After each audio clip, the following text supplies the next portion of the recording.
The prayer of the sacral is this mine. Sometimes when I say, is it mine? By way of doing, I'm shedding everything that is not, just by declaring that. Because what I'm bringing to awareness, this is also the first space of awareness in our human experience, right? This is our first space of awareness. I become aware that I'm only carrying what is mine to carry.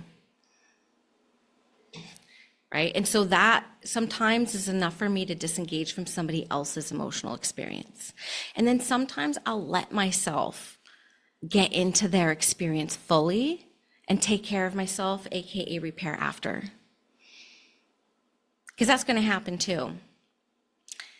And then you can be more protective of your boundaries when you know. But sometimes you don't know what your boundaries are until you're in them. And then truthfully, if I'm being spiritually mature enough to tell you, it will be a moving target.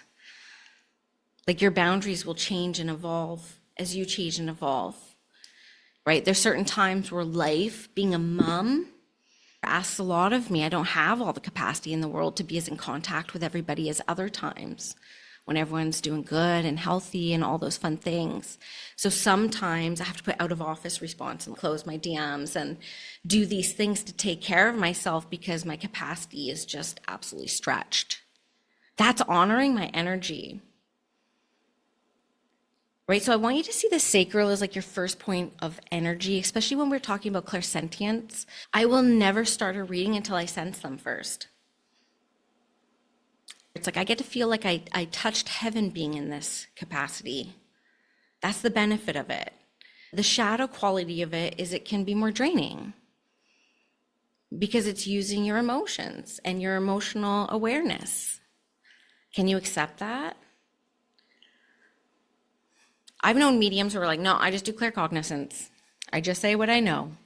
I get it. I get that too, but there are benefits to this as well. So that's what we're going to be practicing today is like the presence of spirit. And I think so one of you mentioned it last time as well, that I was like, oh, mom's side and dad's side. That's all clairsentient for me. So I'll take you through a bit of a story, like my journey with this. So I started working with my guide saying, I need to feel you. That's the only thing I really trust is a physical feeling. And I sat at that for quite some time. I sat at that and I sat with my guides a couple times a week. How do I know you're here? I want to feel you. And I started to become aware of this space on my back. I can't reach it. And that's how come it's a really fun space to have it be, because I can't actually touch this space. But it's almost like where you would imagine angel wings coming out. And it feels like almost like a vibration of a bell, like a doorbell. That's the best description I can give you. And I was like, oh, is that you? Is that you? Is that you? Okay, I think that's you. And then it started happening when I wasn't even looking for it. I would be in the car and I would feel it. I was like, oh, that's you. And then I would notice all these eagles and like these hawks. And I started having these great experiences. And then that became, long story short, years of this, that's my 100% sign that the guides are near. So that's how I really started my maturing from belief to faith, right? Maturing from belief to faith. It actually started with, I need to feel you to believe this is real. That's how doubting I was. So by developing in this way, when I started sitting, I started noticing a feeling on my body. It's like pressure. And I would open up my awareness to spirit. I would feel my heart open.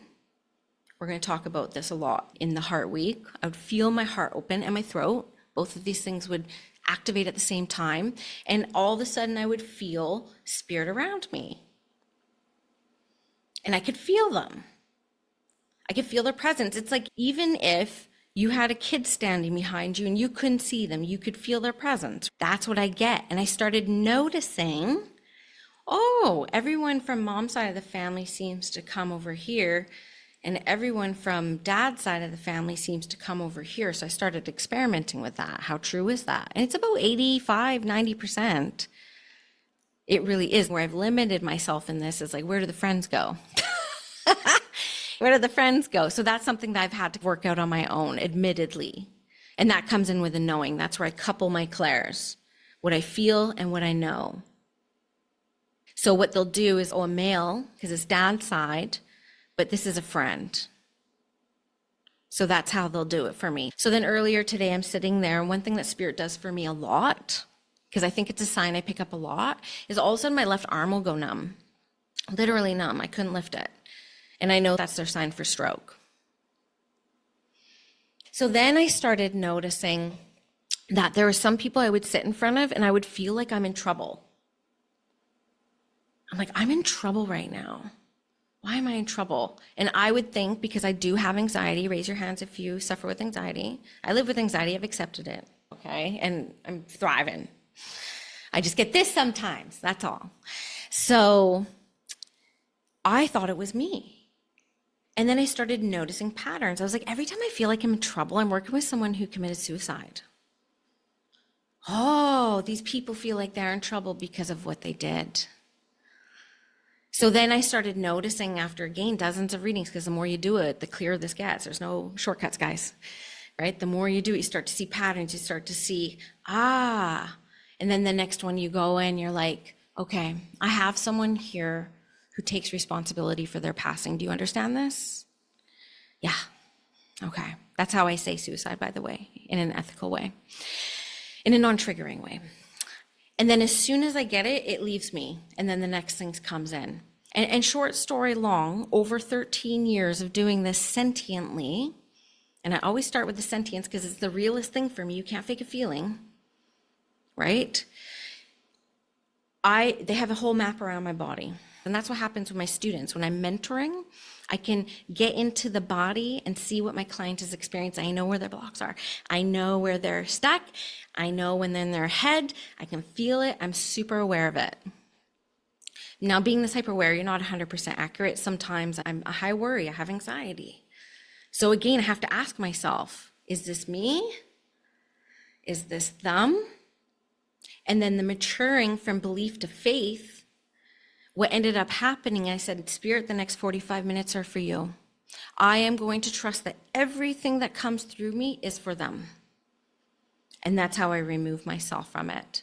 But it's the in-between times that I might have to be a little bit more discerning, right? Is this mine? Is this someone else's? If you ever want to bring Spirit closer, by the way, I never feel the deficit was with Spirit. What I feel happens is we're like a flashlight. Our awareness is like a flashlight. And sometimes our awareness will close in a bit. And that's what makes them feel further. It's us. I can't say that enough. You don't want to defer blame. Can I do something? Can I open up more? Thank you for, and if I only have this much to work with, Spirit, step in here for me. Here's a spotlight for you. I can open up my awareness through one breath and not thinking, dropping into my heart mind, which again will target the heart chakra. And I can open up my awareness, but I'm trained to do that. So essentially all I'm doing, because again, this is the space of awareness, all I'm doing in mediumship is I'm opening up almost like a peacock feather. And then I feel them come in, and I don't start until I feel the presence. Just taking a temp of the room, do you also experience what I experience when Spirit comes near? Can you tell their presence versus your own? The beautiful thing about dedicating time, as this place is a true foundation of your mediumship,